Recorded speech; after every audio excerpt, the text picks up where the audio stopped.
لو قلت لك إن النبي صلى الله عليه وسلم حذر من مركز تكوين، هتقول لي دليلك؟ أقول لك.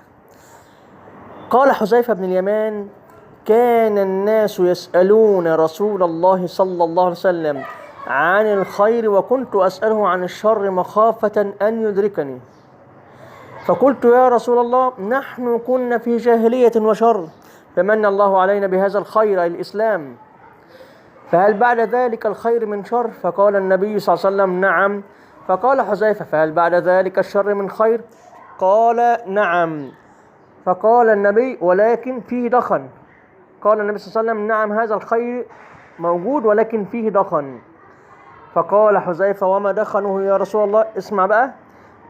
قال: قوم يهدون بغير هدي ويستنون بغير سنتي صلى الله عليه وعلى آله وسلم.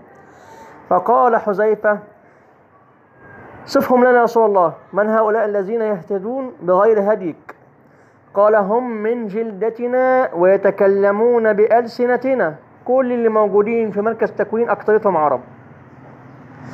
فقال حذيفة: فماذا تأمرني إن أدركني ذلك؟ قال: عليك بأن تعض بأصل شجرة ويأتيك الموت وأنت على ذلك.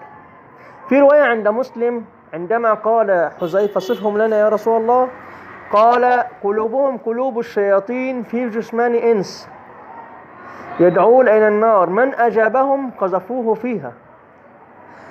عند البخاري في آخر الرواية قال النبي صلى الله عليه وسلم: إلزم جماعة المسلمين وإمامهم. عندما سأله حذيفة: فماذا تأمرني إن أدركنا ذلك؟ قال: إلزم جماعة المسلمين وإمامهم. قال حذيفة: فإن لم يكن لهم إمام ولا جماعة، الدنيا بقى متفرقة، كل واحد في حتة وكل الناس بتدعي الحزب، ناس قرآنيين، ناس ملاحدة، ناس كفرة، ناس احنا مش بتوع كده ولا كده، احنا هنخليها مجتمع، احنا علمانيين، احنا ليبراليين، احنا إلى آخره.